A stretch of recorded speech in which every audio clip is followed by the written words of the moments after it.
মানবিক প্রথম বর্ষের ছাত্রীরা, আজকে আমরা সমাজবিজ্ঞান প্রথম পত্রের প্রথম অধ্যায়ের উপরে পরবর্তী ক্লাসে এসেছি।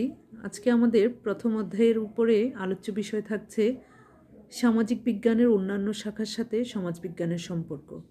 এক্ষেত্রে সামাজিক বিজ্ঞান কোন বিষয়গুলোকে বোঝাচ্ছে সেটা আমাদের আগে জেনে নিতে হবে। সামাজিক বিজ্ঞান বললে এখানে বিভিন্ন বিষয়ের মিশ্রণ বোঝায়।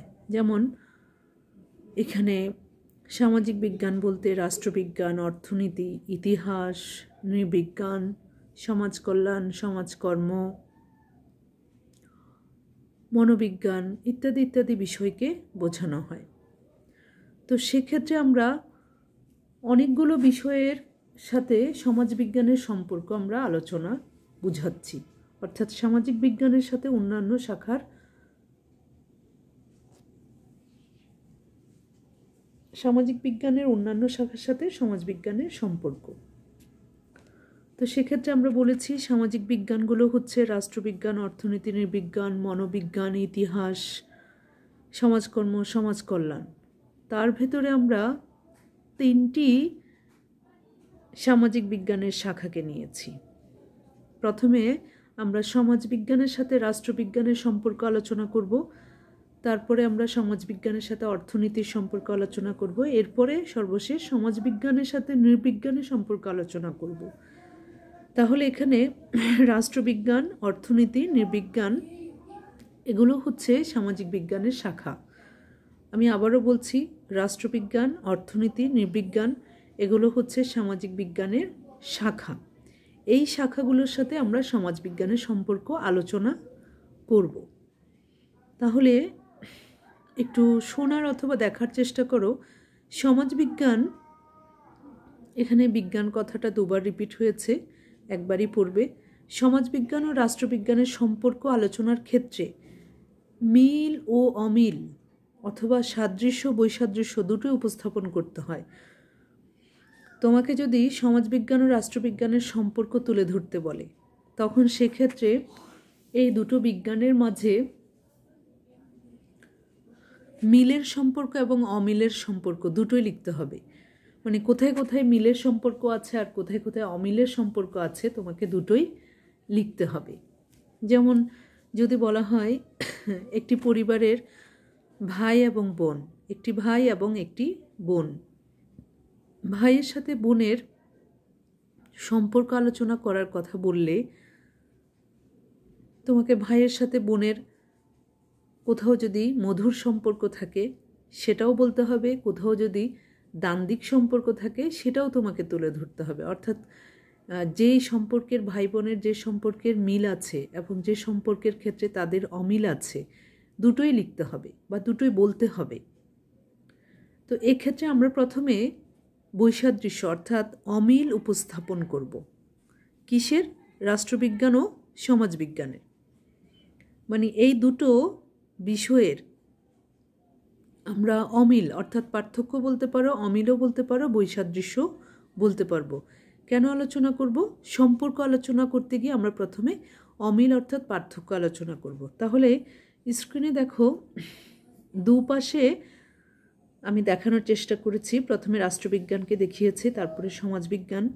রাষ্ট্রবিজ্ঞানের ক্ষেত্রে বলা হচ্ছে রাষ্ট্রবিজ্ঞান হলো রাষ্ট্র সম্পর্কীয় বিজ্ঞান, সমাজবিজ্ঞান হলো সমগ্র সমাজ সম্পর্কীয় বিজ্ঞান। 2 নম্বর কি বলছে? রাষ্ট্রের উৎপত্তি, স্বরূপ, শ্রেণীবিভাগ, সরকারের রূপ, কাঠামো, সংবিধান এবং নাগরিক দায়িত্ব কর্তব্য প্রভৃতি বিষয় নিয়ে রাষ্ট্রবিজ্ঞান আলোচনা করে। সমাজবিজ্ঞান সমাজের উৎপত্তি, বিকাশ, সামাজিক পরিবর্তন, ব্যক্তি ও গোষ্ঠীর পারস্পরিক সম্পর্ক, ক্রিয়া প্রভৃতি বিষয় নিয়ে আলোচনা করে। তাহলে আমরা এই দুটো ক্রমিক সংখ্যা দিয়ে কি বুঝলাম?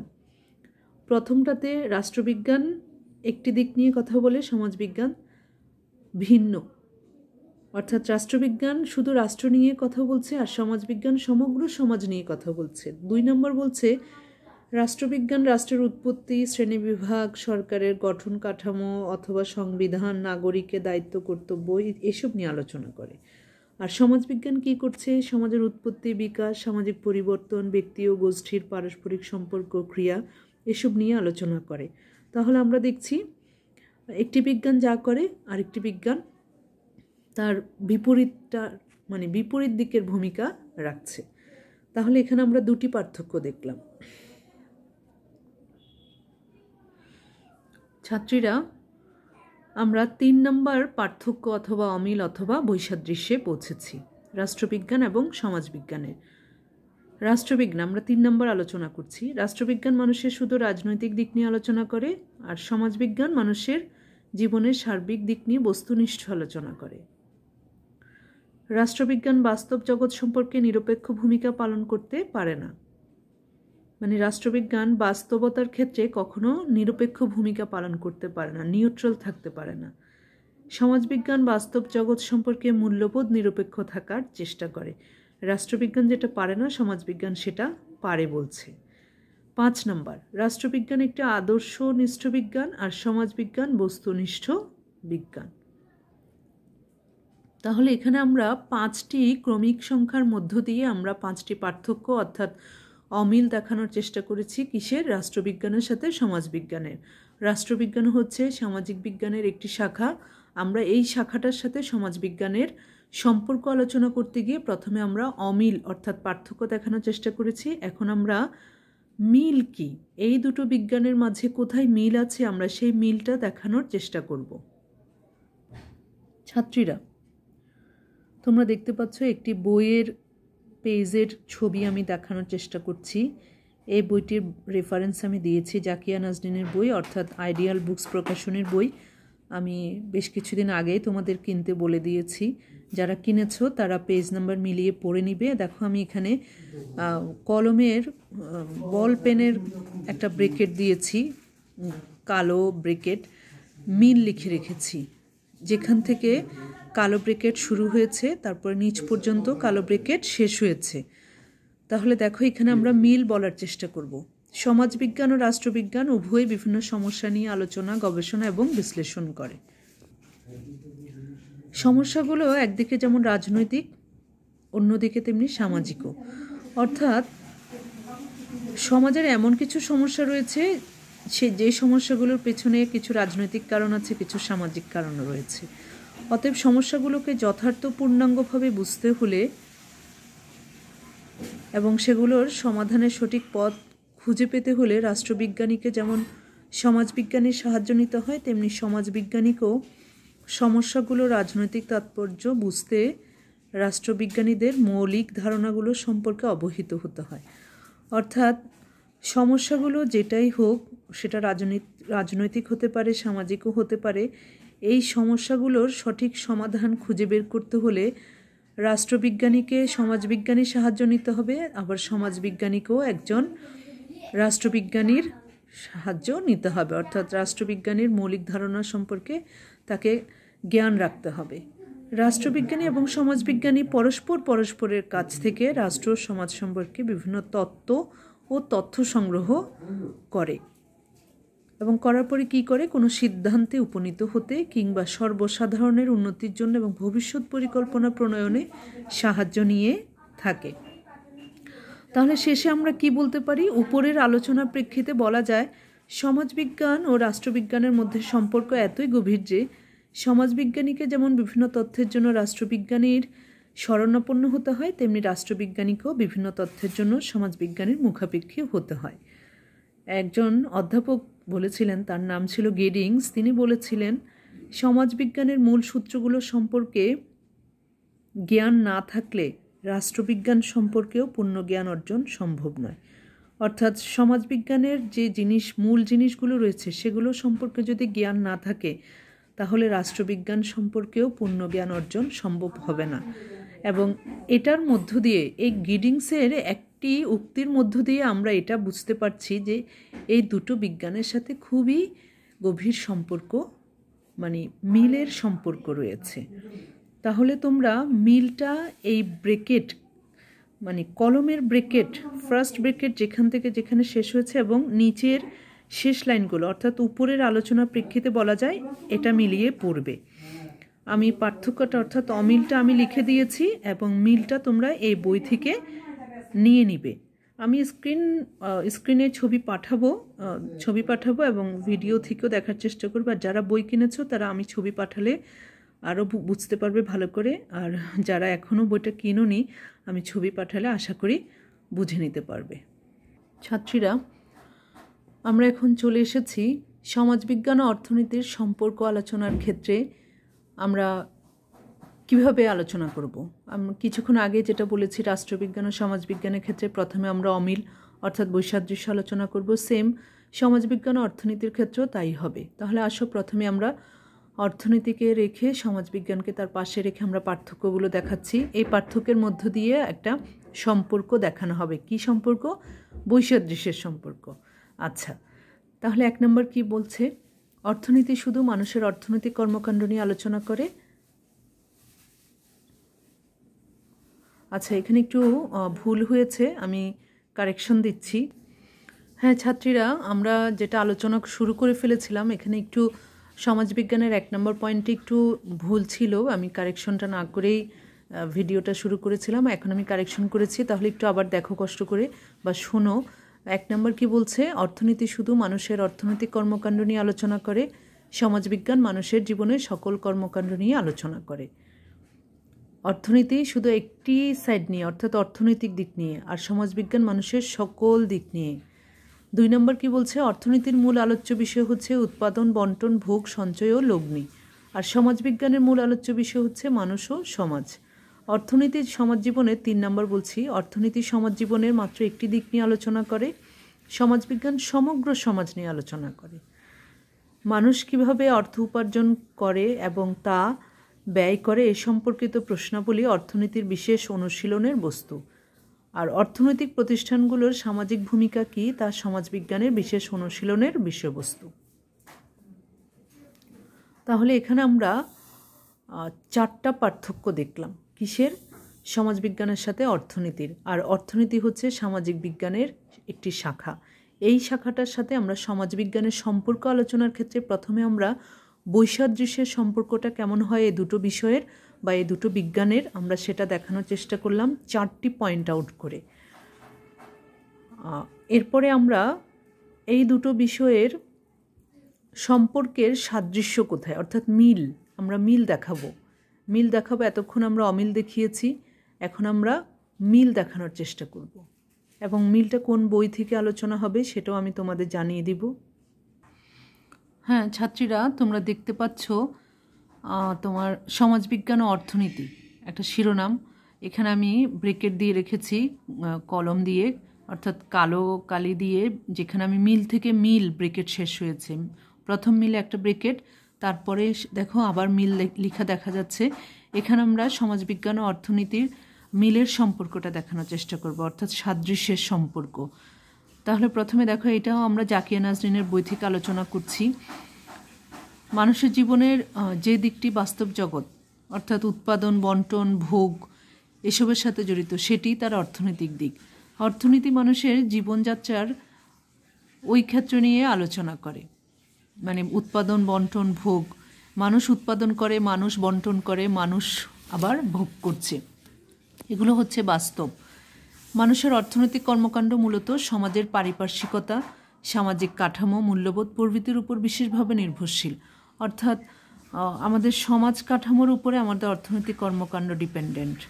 আর সমাজ কাঠামো বলতে আমাদের অর্থনৈতিক কর্মকাণ্ডটা কিন্তু নির্দিষ্ট একটা পরিসরের ভেতরে হচ্ছে।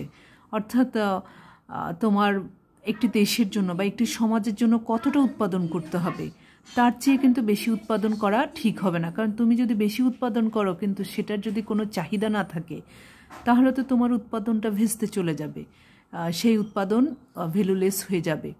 তো এক্ষেত্রে বলছে যে মানুষের অর্থনৈতিক কর্মকাণ্ড মূলত সমাজের চারপাশের অবস্থা এবং কাঠামো এবং মূল্যবোধ, মানুষ সেই উৎপাদনকে কিভাবে গ্রহণ করছে, চিন্তা করছে কিভাবে সেই উৎপাদনটা নিয়ে। একটি পণ্য উৎপাদন করলেই তো হবে না, সেই পণ্যটা মানুষ কোন দৃষ্টিভঙ্গিতে গ্রহণ করবে সেটার উপর নির্ভর করছে।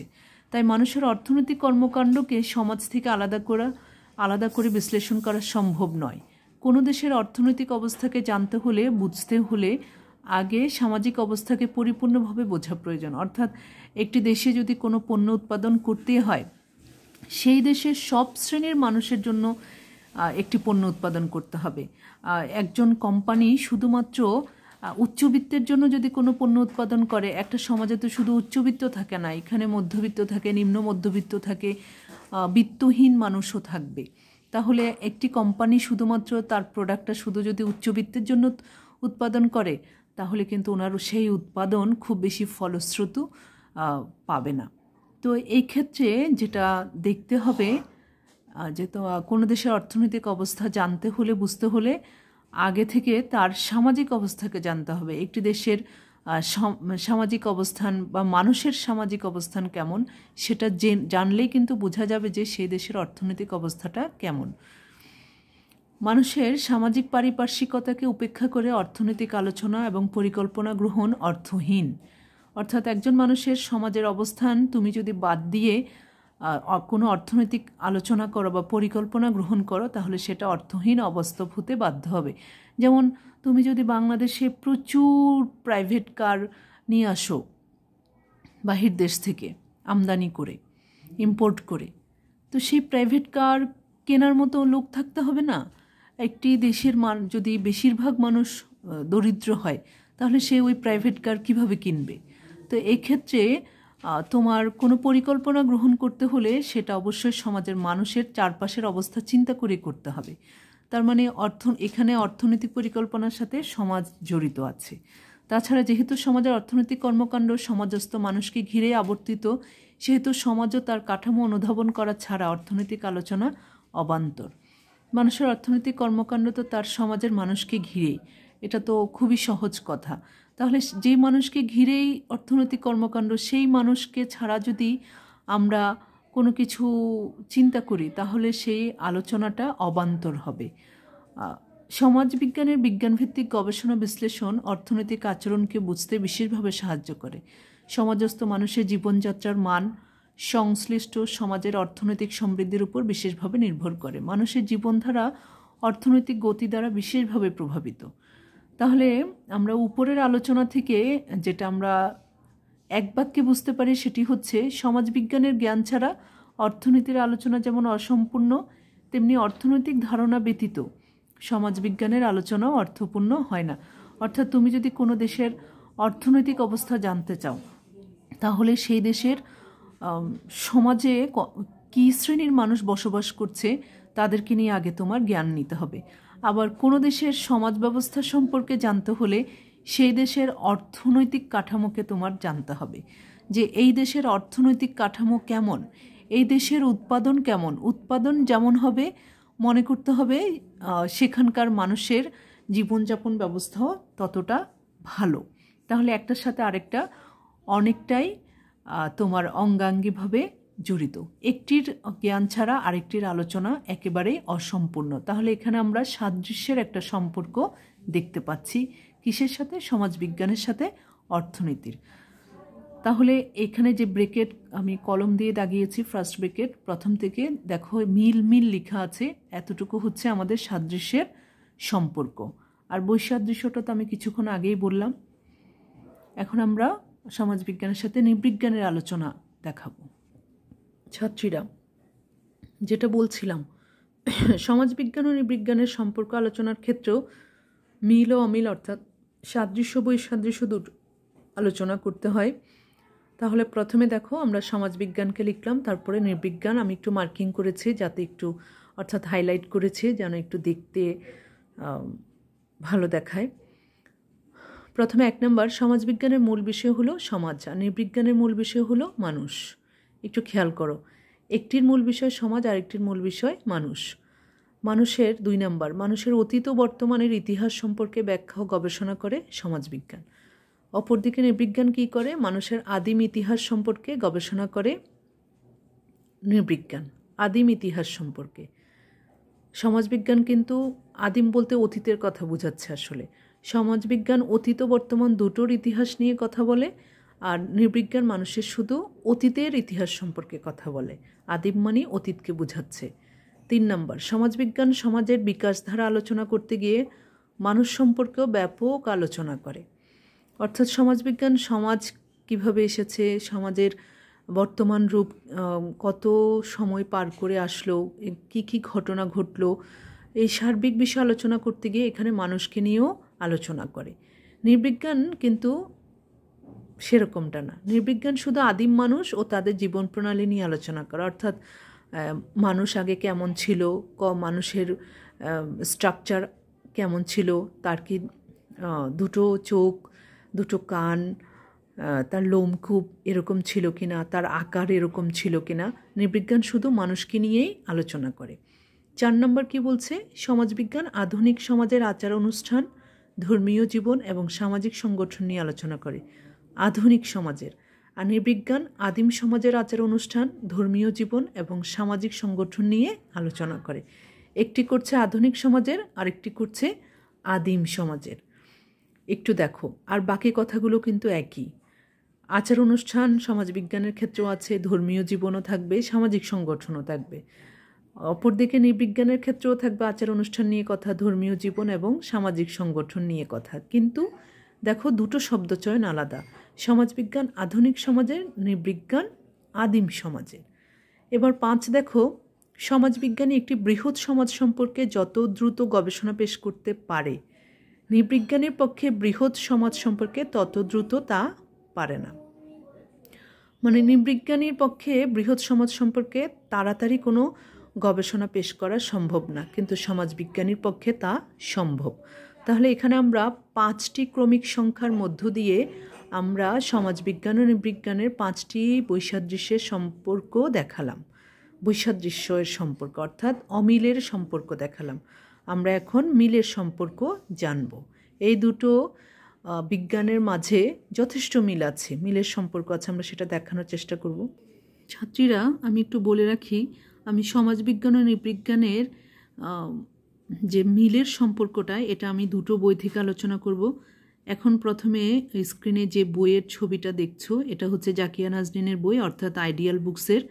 এরপরে আমি যে বইটা দেখাবো সেটা থাকবে মেট্রোপলিস লাইব্রেরির বই। আচ্ছা, আমরা জাকিয়া নাজনীনের বই থেকে খুব অল্প কিছু নিব। এখানে তথ্যটা খুব ক্লিয়ার আছে, সেজন্য নিচ্ছি আসলে। বাকিটা কিন্তু আমরা মেট্রোপলিস বই থেকে দেখব। আসো আমরা মিলের সম্পর্কটা দেখি। প্রথমে দেখো কি বলছে, নৃবিজ্ঞান হলো মানুষ সম্পর্কিত বিজ্ঞান। মানুষের সামগ্রিক অধ্যয়ন বিষয়ক বিজ্ঞানকে বলা হয় নৃবিজ্ঞান। মানে মানুষকে নিয়ে যাবতীয় যত আলোচনা, যত অধ্যয়ন, এই সব কিছুকেই নৃবিজ্ঞান বলা হয়।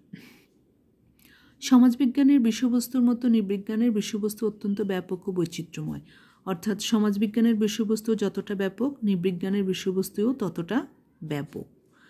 নৃবিজ্ঞানকে প্রধানত দৈহিক নৃবিজ্ঞান ও সামাজিক তথা সাংস্কৃতিক নৃবিজ্ঞান।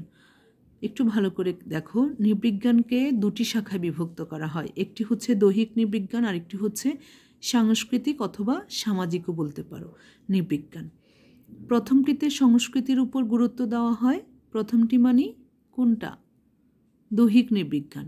দৈহিক নৃবিজ্ঞানের ক্ষেত্রে সংস্কৃতির উপর গুরুত্ব দেওয়া হয়, আর দ্বিতীয়টিতে সামাজিক সংগঠনের উপর অধিকতর জোর দেওয়া হয়। এখন তাহলে সম্পর্কটা, মিলের সম্পর্কটা কোথায় সমাজবিজ্ঞানের সাথে নৃবিজ্ঞান? এখানে দেখলাম নৃবিজ্ঞানকে দুটি শাখা বিভক্ত করে, একটি হচ্ছে দৈহিক নৃবিজ্ঞান, আর একটি হচ্ছে সামাজিক বা সাংস্কৃতিক নৃবিজ্ঞান। দৈহিক নৃবিজ্ঞান সংস্কৃতির উপর গুরুত্ব দেয়, আর সাংস্কৃতিক নৃবিজ্ঞান তোমার সামাজিক সংগঠনের উপর অধিকতর জোর দেয়। এখন আমরা মূল জিনিসে যাব, অর্থাৎ মিলের সম্পর্কটাতে যাচ্ছি। হ্যাঁ ছাত্রীরা, আমি যেটা বলার কথা বলতে গিয়ে বলেছিলাম যে মূল কথাটাতে যাচ্ছি, আমরা মূল কথায় এসে গিয়েছি। দেখো, আমি একটু হাইলাইট করে দিয়েছি, হাইলাইটের কথাগুলি ভালো করে দেখো। নৃবিজ্ঞানকে আমরা কিছুক্ষণ আগে বলেছি যে দুটি প্রধান অংশে বিভক্ত করা হয়, যার একটির নাম সাংস্কৃতিক নৃবিজ্ঞান। এই সাংস্কৃতিক মানে অর্থাৎ সামাজিক নৃবিজ্ঞান যেটা বলা হয়, তুমি সামাজিকও বলতে পারো, সাংস্কৃতিক নৃবিজ্ঞানও বলতে পারো, তবে সাংস্কৃতিক বললে ভালো হবে আর কি। সাংস্কৃতিক নৃবিজ্ঞানের আলোচ্য বিষয় কি? মানব সংস্কৃতি।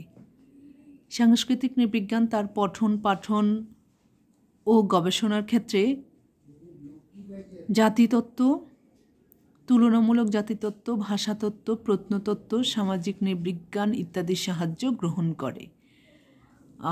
এখন আসো, সাংস্কৃতিক নৃবিজ্ঞান তার পঠন পাঠন ও গবেষণার ক্ষেত্রে কি কি সাহায্য নেয়।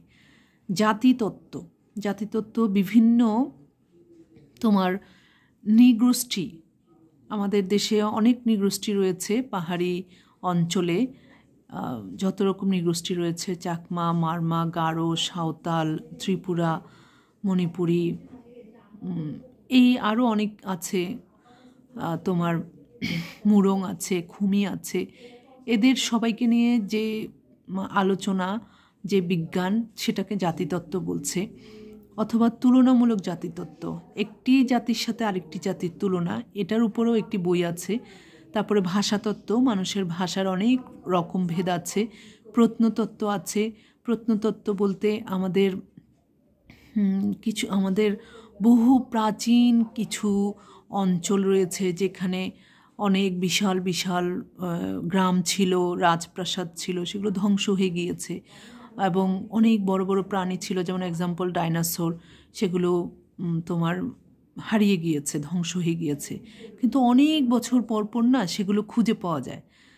একটা রাজপ্রাসাদ পাওয়া গেল, মনে করো একটা গ্রাম খুঁজে পাওয়া গেল, বা একটা বড় ডাইনোসরের মাথার খুলি পাওয়া গেল। এই যে পাওয়া যাওয়াটা, এগুলোই হচ্ছে প্রত্নতত্ত্ব।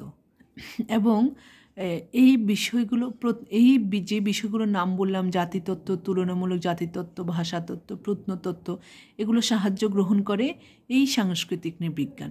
সাংস্কৃতিক নৃবিজ্ঞান যেহেতু সমাজ ও সংস্কৃতি সম্পর্কে পাঠ পর্যালোচনা করে, সেহেতু সমাজবিজ্ঞানের সাথে এর গভীর সম্পর্ক থাকা খুবই স্বাভাবিক। কারণ সাংস্কৃতিক নৃবিজ্ঞান এখানে সমাজ ও সংস্কৃতি দুটো জিনিস নিয়ে এই সাংস্কৃতিক নৃবিজ্ঞান কথা বলে, সমাজ ও সংস্কৃতি।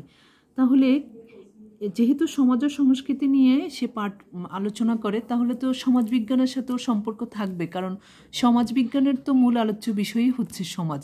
তাহলে সাংস্কৃতিক নৃবিজ্ঞান যেহেতু সমাজ ও সংস্কৃতি দুটো বিষয় নিয়ে আলোচনা করে, এখানে তো সমাজ রয়ে যাচ্ছে, তাহলে সমাজবিজ্ঞানের সাথে তার সম্পর্ক গভীর হবে, অর্থাৎ এখানে সাদৃশ্য হবে। আসো, বর্তমানে সাংস্কৃতিক নৃবিজ্ঞান তথাকথিত আদিম সমাজ ছাড়াও গ্রাম এবং যান্ত্রিক সভ্যতার আশীর্বাদ পুষ্ট নগর সমাজ সম্পর্কে গবেষণা চালাচ্ছে। এতে করে সমাজবিজ্ঞানের সাথে সামাজিক নৃবিজ্ঞানের সম্পর্ক আরও বহুগুণে বৃদ্ধি পেয়েছে। কারণ সমাজবিজ্ঞান এবং সাংস্কৃতিক নৃবিজ্ঞান উভয়ে আধুনিক সমাজের বিভিন্ন দিক সম্পর্কে আলোচনা করছে। তাই এদের আলোচনার ক্ষেত্র, বিষয়বস্তু অনেক ক্ষেত্রে এক ও অভিন্ন। অর্থাৎ আমরা যেটা জেনেছিলাম যে নৃবিজ্ঞান শুধু আদিম সমাজ নিয়ে কথা বলে, আর সমাজবিজ্ঞান আধুনিক সমাজ নিয়ে কথা বলে। কিন্তু নৃবিজ্ঞানের যে শাখাটা সাংস্কৃতিক নৃবিজ্ঞান, এটি কিন্তু আদিম সমাজ ছাড়াও তোমার গ্রাম এবং যান্ত্রিক সভ্যতার অনেক দিক নিয়ে, নগরের অনেক দিক নিয়ে আলোচনা করে। তো এতে করে সমাজবিজ্ঞানের সাথে তার ওই যে আধুনিক নগর নিয়ে কথা বলছে, সমাজবিজ্ঞানও তো আধুনিক নগর নিয়ে কথা বলে, তাহলে সাংস্কৃতিক নৃবিজ্ঞানও আজকাল সেটা করছে। তাহলে এই দিকটার ক্ষেত্রেও আমরা একটা সম্পর্ক দেখছি। তাই এদের আলোচনার ক্ষেত্র, বিষয়বস্তু অনেক ক্ষেত্রেই আমরা একরকম দেখছি, অভিন্ন মানে এক। যেহেতু উভয়ের গবেষণার বিষয় বা ক্ষেত্রের মধ্যে মিল রয়েছে, সেহেতু সমাজবিজ্ঞান এবং সাংস্কৃতিক নৃবিজ্ঞান একে অপরের গবেষণা কর্ম থেকে সমাজ সম্পর্কে আরও অধিক জ্ঞান অর্জন করতে পারে। তো আমরা সবশেষে যেটা বলি, নৃবিজ্ঞান সমাজবিজ্ঞানের চেয়ে অধিকতর কার্য উপযোগী গবেষণা পদ্ধতি অনুসরণ করে। মানে নৃবিজ্ঞানের পদ্ধতিটা অনেক ভালো, কার্য উপযোগী বলছে। নৃবিজ্ঞানের এই গবেষণা পদ্ধতি সমাজ বিশ্লেষণে বিশেষ সহায়ক বিধায় কিছু কিছু সমাজবিজ্ঞানীও নৃবিজ্ঞানের এই পদ্ধতিটি গ্রহণ করে থাকেন। সুতরাং এ পর্যায়ে নৃবিজ্ঞান ও সমাজবিজ্ঞানের মধ্যে সম্পর্ক বিদ্যমান, মানে খুব মিলের সম্পর্কটা, অন্তরঙ্গ বা ঘনিষ্ঠতার সম্পর্ক বিদ্যমান। আচ্ছা, আমি এখানে যতটুকু হাইলাইট করেছি এটা নৃবিজ্ঞান ও সমাজবিজ্ঞানের মিলের সম্পর্কটার ক্ষেত্রে পড়বে। আর এটার আগে আমি যেটা জাকিয়া নাজনীনের বইয়ের অল্প কিছু হাইলাইট দেখিয়েছি, প্রথমে ওটা, তারপরে এটা পড়বে, ঠিক আছে? আচ্ছা, তাহলে আমরা এখানে ক্লাসটা শেষ করছি। আমাদের ক্লাস অলরেডি 29 মিনিট পার হয়ে যাচ্ছে। বেশি মিনিট হয়ে গেলে আসলে ক্লাস আপলোডে জটিলতা হয়, সেটা তোমরা হয়তোবা জানো, হয়তোবা জানো না। আমরা তাহলে এখানে ক্লাসটা শেষ করছি। পরবর্তী ক্লাসে আবার কথা হবে, দেখা না হলেও ইনশাল্লাহ দেখা হবে। সবাই ততক্ষণ ভালো থাকবে, সুস্থ থাকবে। আল্লাহ হাফিজ।